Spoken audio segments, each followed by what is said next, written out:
says, now the tax collectors and sinners were all gathered around to hear him.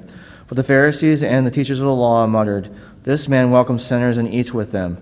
Then Jesus told them this parable. Suppose one of you has 100 sheep and loses one of them. Does he not leave the 99 in the open country and go after the lost sheep until he finds it? And when he finds it, he joyfully puts it on his shoulders and goes home. Then he calls his friends and neighbors together and says, rejoice with me, I have found my lost sheep.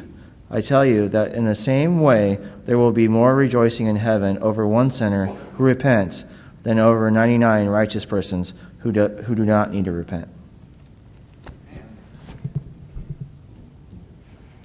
Thank you, Daniel.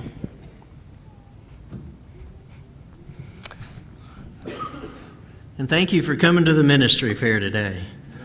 That was great to see all the different things that are going on. And I know you just, looking at it, it seems like, well, it's simple and there may be nothing happening here.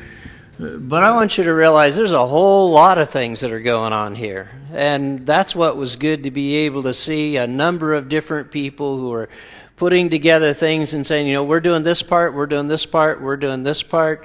There's all kinds of things that it takes just to even get one service to happen. There's like 10 different people and different things and different parts just to be able to make one happen. It looks like, well, one guy stands up, one guy sings. How hard can it be?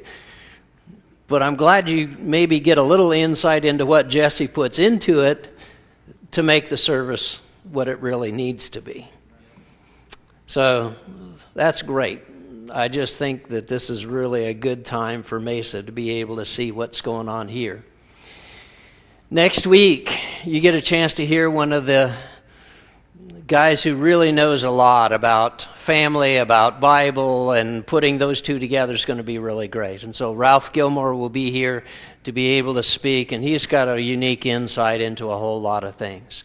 So I want you to be able to hear him and some of the things that he has to say. So like Vince says, Friday night, be ready to come and listen to some of the things that he has to say. All right, the passage Daniel read to us, so I still want to talk about evangelism some more and what that really means for us. So seeking the lost, a lot of times the passage we'll start with is this one. Jesus talks to, and notice who the audience is, tax collectors and sinners are drawing near, and then you've got scribes and Pharisees, and those are two completely opposite groups. All are sinners. All need saving. And so he's going to give you a parable, 3 parables here actually, that talk about this idea of what it means to seek the lost, because that's really what Jesus has been doing this whole time. He came in order to seek and save the lost. That's what his primary mission was. And so when we start looking at that, I want you to think about some of this today as what happens. And so you've got the story here of a shepherd who has some sheep and one wanders off, and so he goes and he finds the one sheep and he brings it back. He was careful to lock the door before he left. That's one of the things that's important. So no more sheep got away. The 99 are still there. They weren't leaving. They weren't going anywhere. And so as he comes back, you're able to see that's exactly what happens.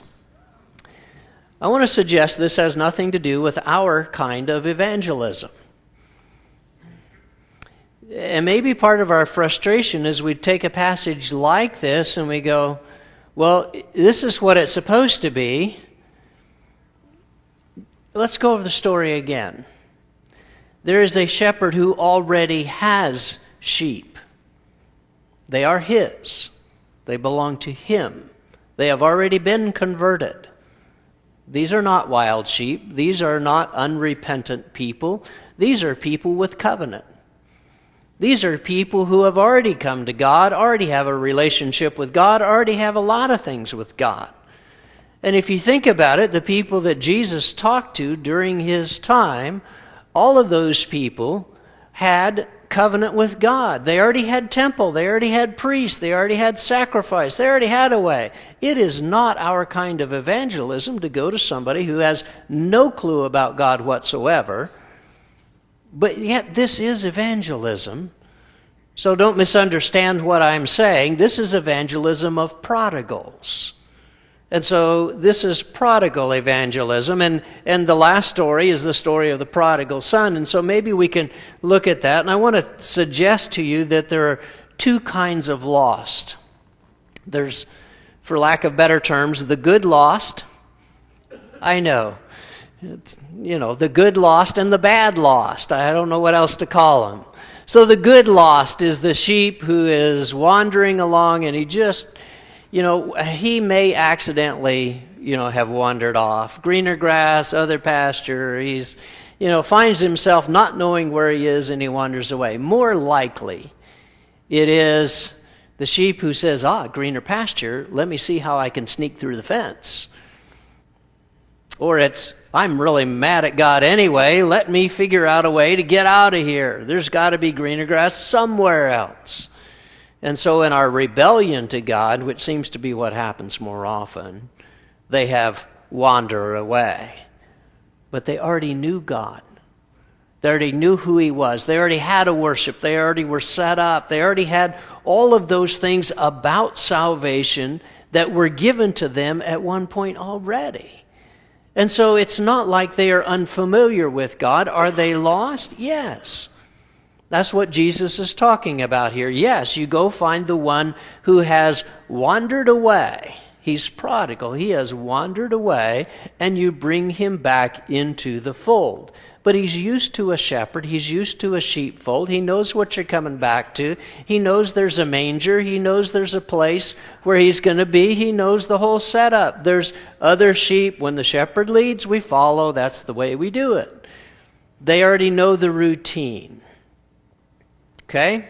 So I think those are the good sheep, if we can classify them that. They're people who have been there all the time. They've seen everything. They are perhaps runaways, okay? Those two look mischievous already, don't they? I mean, you can just say, aha, come get me. I bet you can't catch me. And they turn around like a 2-year-old and run off. Christians are the same way. God, you can't make me, and I'm going to run off from you and do things. And yet, that is evangelism. That is what it's about. But I think we need to recognize where we are. Jesus came to call God's people to a new covenant. And that was what happened with Israel. They wandered off, and they had a Savior, they had a Messiah, they had someone who was coming, and then they didn't follow. They decided not to follow. But they were already the same ones who were saved by God. So it's not evangelism of the never saved, it's evangelism of the prodigal. So where do we find real evangelism? How do we get real evangelism that we might be looking at today?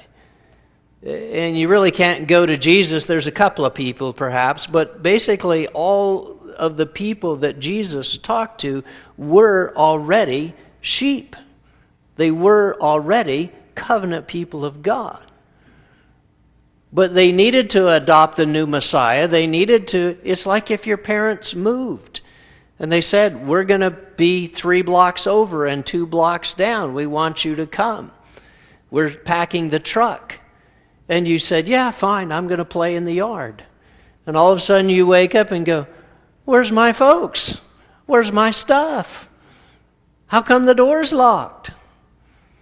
You see, God wasn't just making it static, and it had been that way for so long, but his plan all along was through Abraham to bring Jesus.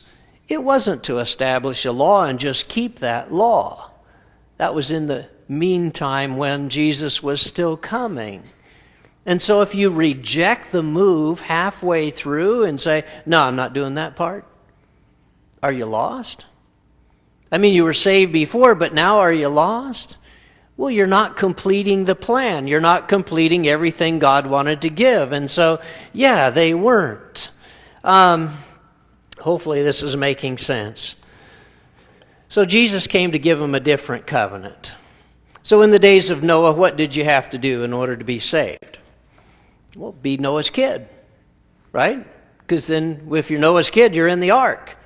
That was all there was to it. Be Noah's kid. That's what it was. If you're in the days of Abraham, what do you need to do? Well, you need to be Abraham's kid.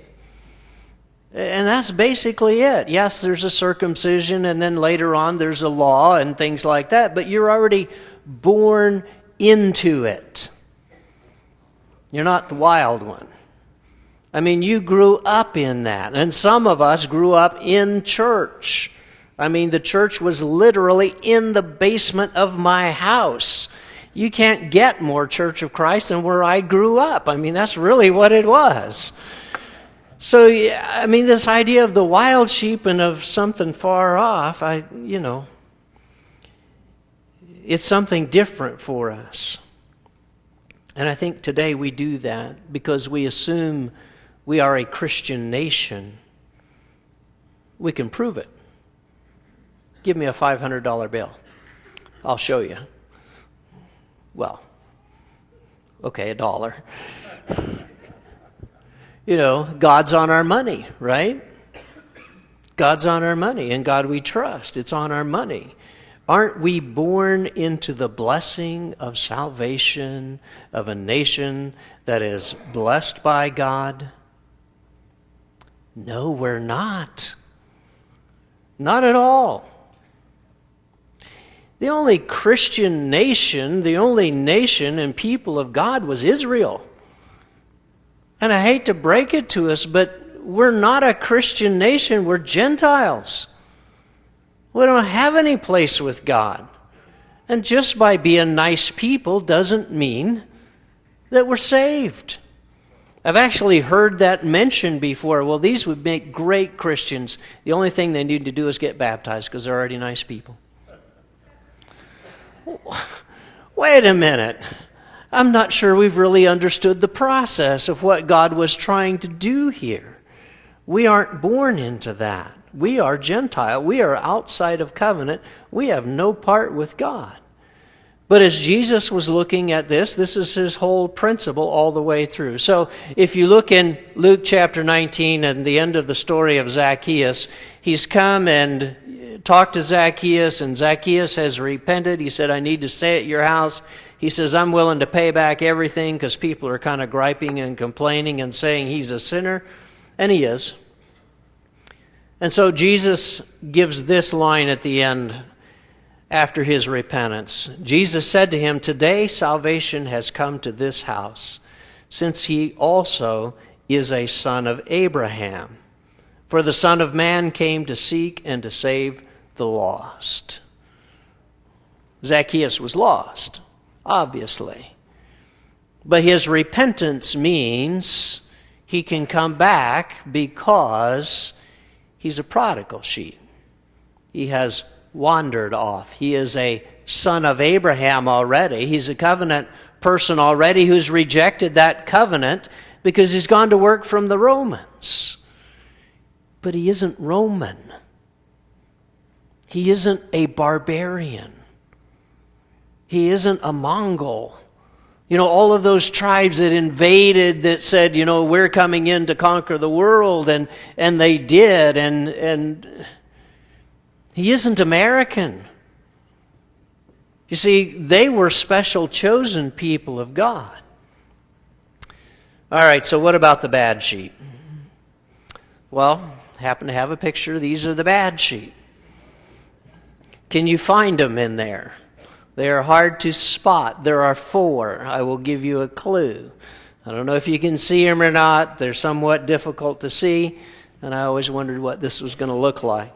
Okay, so let me get out here a little bit and see what's going on. So these are the wild sheep. One right up here looks like the big daddy of it all. One right here, one down here that's really blending in well, and here's the little lookout over here. These guys are way far away. These guys are guys who are wild. They live in the rocks. Does it look like there's anything to eat there? They can eat the cactus, right? These guys aren't walking by the nice, quiet water. These guys aren't the nice, close sheep. These guys are a long ways off. So as you think about this idea and think about the sheep that's right there, you could literally go up and say, sheep, I'm going to baptize you, and do that. because you have influence. I mean, he's close. He understands all these things. And you may have talked to people that you feel like are ones who are lost, who are away from God, but they've been to Bible school all their life. I mean, they may be in some other group or denomination, but they have been to Bible school before. They know the stories. They know Adam and Eve and Noah and Abraham and children of Israel, and they know how to sing the little songs, Wise Man with His House, Rain Came Down, and they know all those songs. That's why they don't let me lead singing, by the way. But they know all those things, and we're all part of the same group. They just don't quite get what they need to do, and it's just that little push over. These guys are not like that. These guys have no clue there's a God. They would worship idols first. They have no context of goodness. I mean, it's survival of the fittest, isn't it? Isn't that what life's about? So, if you grew up in the Bible Belt, you're used to one kind of sheep. You're used to, those where everybody went to Bible class, right? Because that's what the good people did. And so they all went to Bible. They all have the same background. They all have the same experience. If you grew up anyplace else, Arizona, for example, there's not the Bible Belt here. Alaska's even worse. They were all heathens, I can tell you that part. Where's Hansiks? I mean, they can testify to the same thing. They know about that part. You're not going to find anybody that knows anything or will even admit that they even know who God is. The thing I want you to realize, and maybe this will help illustrate this, is here's the sheep, right? You can see them. Here's where I took the picture from. Can you see the sheep? Look close. I'm sitting in Danny and Jana Church's boat on Saguaro Lake. And right there is the sheep. I'm surprised I even got the shot. I thought, this will never turn out. But if you go up to talk to somebody, it's like trying to yell at that sheep. Hey, come down here, we'll baptize you. Huh? They're not walking by water. They don't understand a clue. They are so far away from you. Even if you just knocked on their door and they're standing across the threshold, they are so far away from what you're talking about, you can't reach them from here. And it's next to impossible to even realize what it is that would be like to say, well, there they are. You guys come down here. They can't even hear you from there. They're not even listening to what you're saying. They have no clue. So, what, give up? No. Fortunately, that's not God's plan. And what I want you to know is what God's plan is for both sides of this, whether you have sheep who understand all the things about Scripture or whether you have sheep who have absolutely no clue. One of the last studies I did, I said, okay, how much do you know about the Bible? They said, I've heard of Adam and Eve and I've heard of Jesus. And that's it. So then where do you start? Well, at the beginning, just like everything else. So when you have that much distance between it, you can't just, it seems like an impossible task. In John chapter 6, I'm just going to give you some statements out of that discussion that Jesus has with the Pharisees.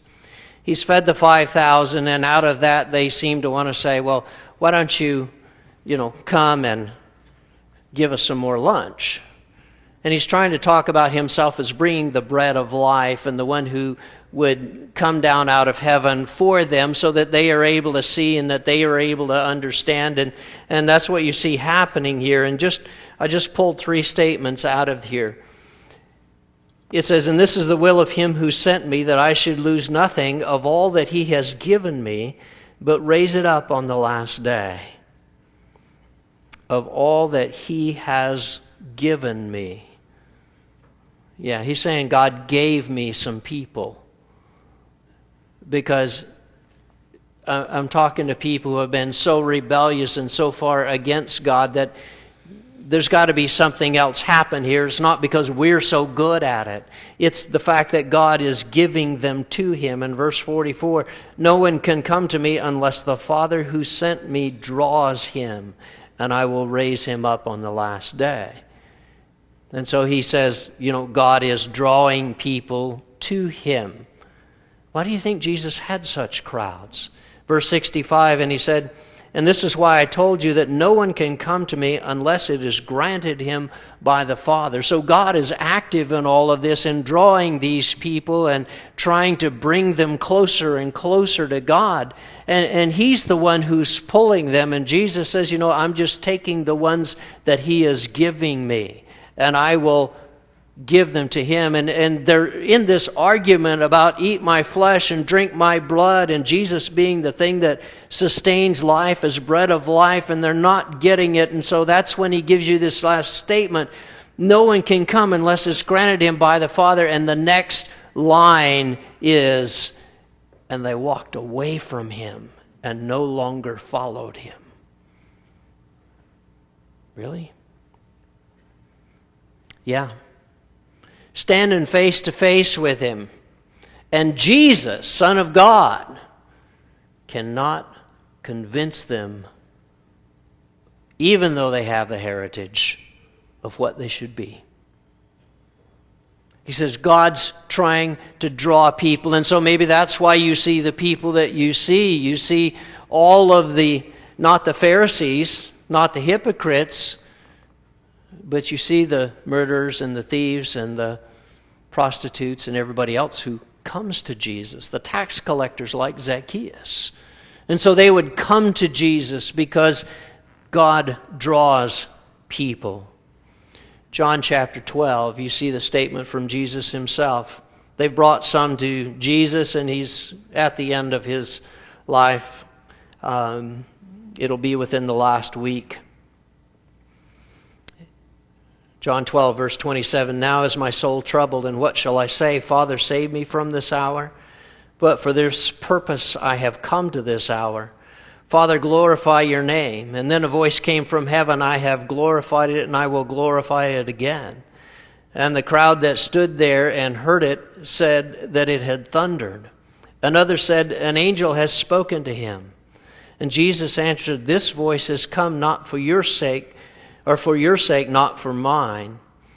Now is the judgment of this world. Now the ruler of this world will be cast out, and I, when I am lifted up from the earth, will draw all people to myself." That's how it happens. It's drawn by the cross. You've got the voice of God, which says God is sitting there listening every time. And so when Jesus just happens to say, "Father, glorify your name," he's already in the conversation. He says, "I have and I will." And Jesus says, "Are you paying attention?"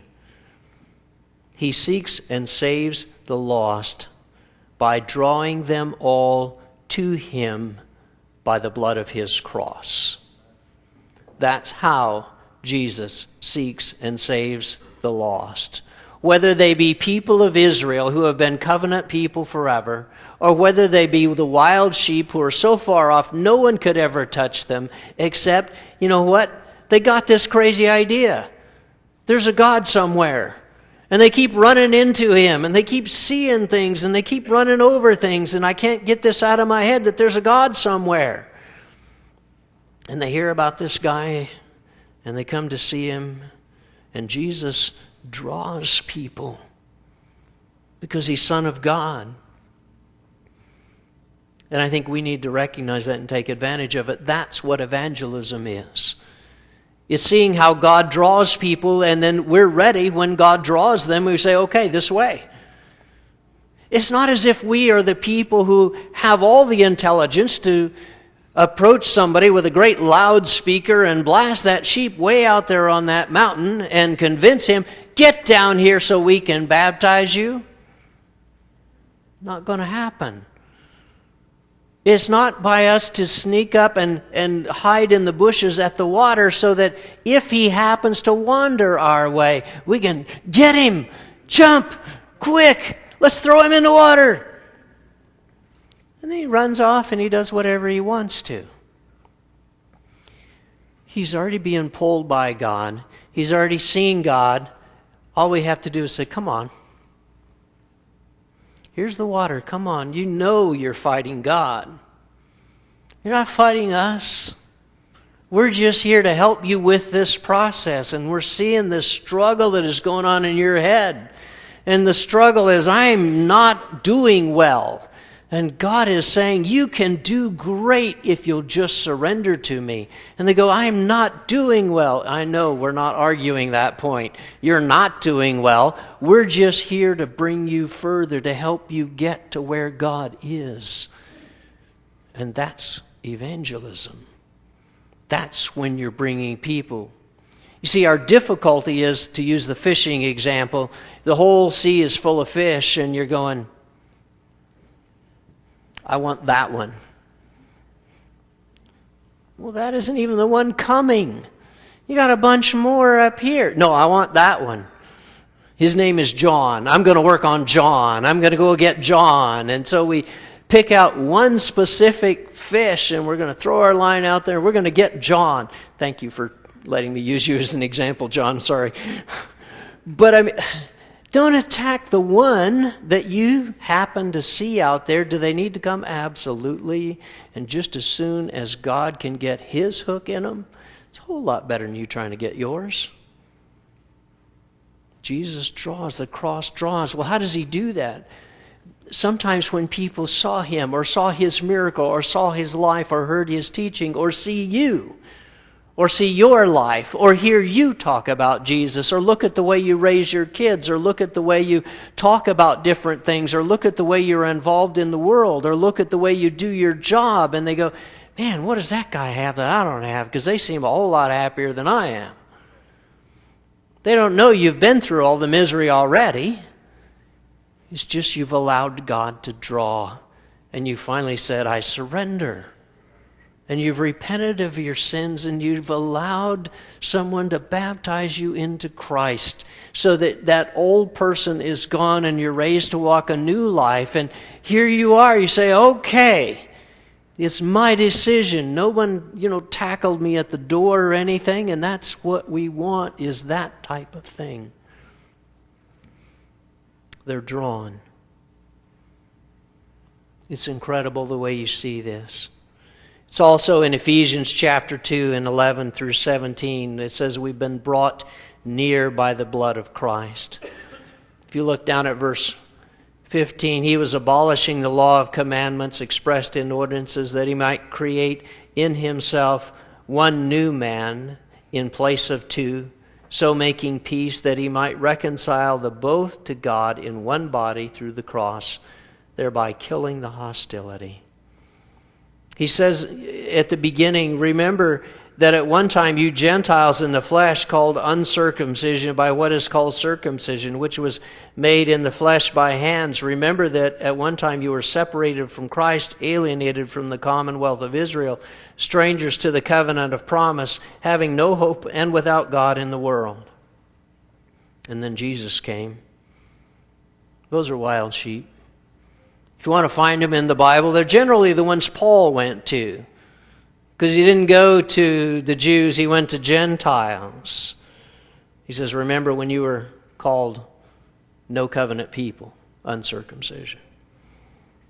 Separated from Christ, alienated from commonwealth of Israel, strangers to covenants and promises, having no hope, and without God. Wild sheep come from a completely different place. And if you don't understand it, you have to get there first before you can pull them. They're the angry children with no father. They're the barbarians who invaded. They're your worst nightmare. And then we've got new culture sheep. Who knows where they fit? They don't accept the Bible as absolute truth. They don't accept anything as absolute truth. They don't accept what you say. They don't believe anything. They don't believe in life after. They think they're just all here and it's all about them. They don't believe in hell.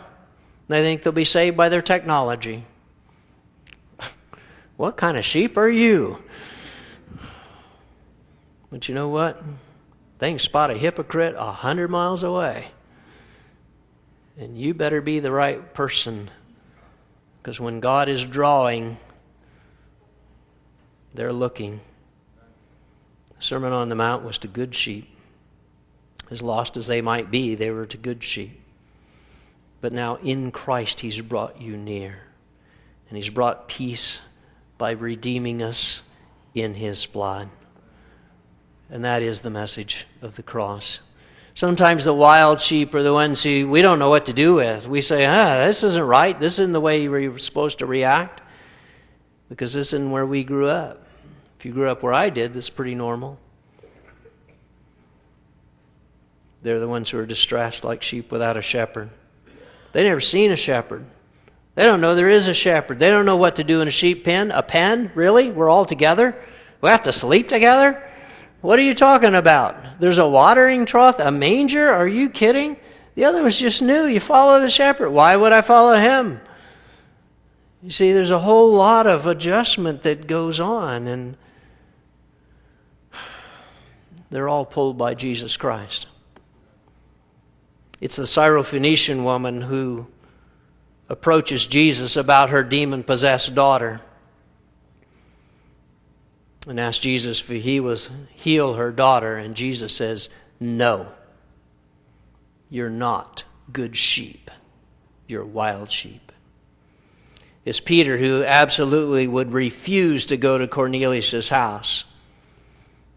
Not unless you give him a picture and a vision and say, the people are waiting at the door. Go with them, Peter. I don't do...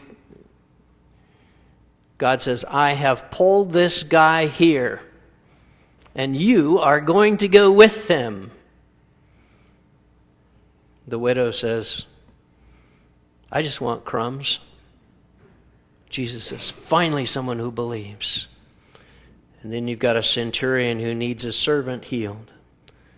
And he comes to Jesus, and Jesus says, okay, I'll go heal your servant. He says, no, don't you dare step foot in my house. I'm not worthy for you to come to my house. I'm Roman. Don't you understand? I don't know anything about your Jewish practices, but I've got a Jewish servant. Don't come to my house. I understand authority. When I give an authority, it either happens or someone dies. All you do is say the word. And Jesus is always willing to say the word. So can Jesus heal you today? You know He's been drawing you. You know He's been pulling you. You know that's why you're here. And you're going, I don't know what I'm doing here with these people. It's an unfamiliar pasture, right? And God's pulling at your heart. And just confession. I know you're not here because of the preacher. Okay?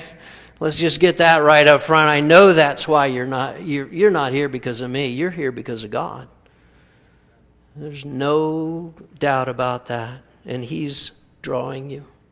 He's saying, worship me. Make covenant with me. And if you try and fight with God, I don't think you're going to win that one.